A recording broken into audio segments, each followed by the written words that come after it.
Malappuram വണ്ടൂരിൽ jewellery കുത്തി തുറന്ന വൻ മോഷണം. വണ്ടൂരിലെ തരങ്കിണി സിൽവർ ജ്വല്ലറിയിലാണ് ഈ കവർച്ച നടന്നത്. കടയുടെ പിൻവശം കുത്തി തുറന്ന് അകത്ത് കയറിയ മോഷ്ടാക്കൾ വെള്ളി ആഭരണങ്ങൾ കവരുകയായിരുന്നു.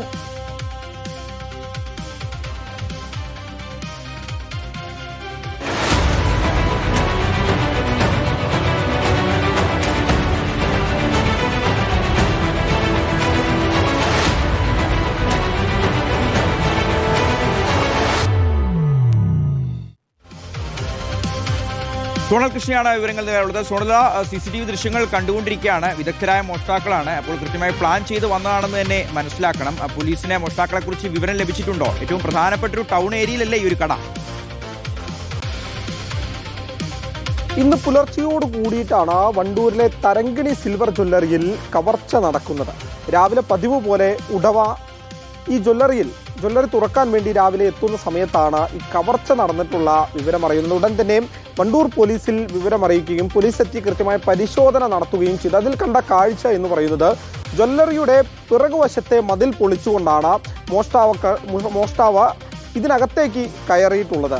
അത് കൃത്യമായി നമുക്ക് ആ ദൃശ്യങ്ങളിൽ നിന്ന് തന്നെ കാണാൻ വേണ്ടി കഴിയും. അത് കൃത്യമായി വലിയ ആയുധം ഉപയോഗിച്ച മതിൽ പൊളിച്ചതിന് ശേഷം ഈ ജ്വല്ലറിക്കകത്തേക്ക് ഈ മോഷ്ടാവ് കടക്കുന്നു. അവിടെ ഉണ്ടായിരുന്ന ലക്ഷങ്ങൾ വിലമതിക്കുന്ന വെള്ളി ആഭരണങ്ങളെല്ലാം തന്നെ കവരുന്ന ഒരു സാഹചര്യമാണ് ഉണ്ടായിട്ടുള്ളത്. അതിനുശേഷം അയാൾ കൃത്യമായി വന്ന വഴിയിലൂടെ തന്നെയാണ് പുറത്തേക്ക് കടന്നു കളഞ്ഞിട്ടുള്ളത് എന്നുള്ളതും വ്യക്തമായിട്ടുണ്ട്. പോലീസ് കൃത്യമായി അവിടെ എത്തി ഫിംഗർ പ്രിന്റ് വിദഗ്ധരും അതോടൊപ്പം തന്നെ ഡോഗ് സ്ക്വാഡ് ഉൾപ്പെടെയുള്ളവ എത്തി പരിശോധന നടത്തിയിട്ടുണ്ട്. എന്തായാലും സമീപത്തെ CCTV ക്യാമറകൾ കേന്ദ്രീകരിച്ചാണ് ഇപ്പോൾ പരിശോധന പുരോഗമിക്കുന്നത്.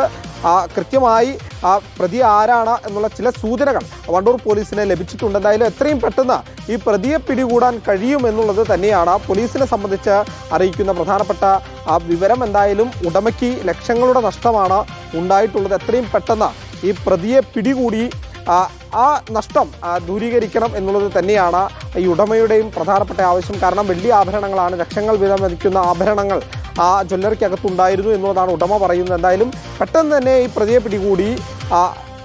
പ്രതിയെ കണ്ടെത്തിക്കൊണ്ട് പിടികൂടി ഈ ആഭരണങ്ങൾ തിരികെ ലഭിക്കാൻ വേണ്ടിയുള്ള നടപടി സ്വീകരിക്കണം എന്നുള്ളത് തന്നെയാണ് ആ കുടുംബത്തിൻ്റെയും പ്രധാനപ്പെട്ട ആവശ്യം. ശരി, സോണലാണ് ഈ വാർത്തയുടെ വിവരങ്ങൾ നൽകിയത്. നമ്മൾ തുടക്കത്തിൽ സൂചിപ്പിച്ചൊരു വാർത്തയുണ്ട്. മൂന്നാറിൽ വിനോദസഞ്ചാരികൾക്ക് നേരെ അവിടെയുള്ള ചില ആളുകൾ, അതായത് ആ പ്രദേശത്തെ നാട്ടുകാരാണ്, നിരന്തരമായ മർദ്ദനം നടത്തിക്കൊണ്ടിരിക്കുകയാണ്. ഇത് മൂന്നാർ ടൂറിസത്തെ തന്നെ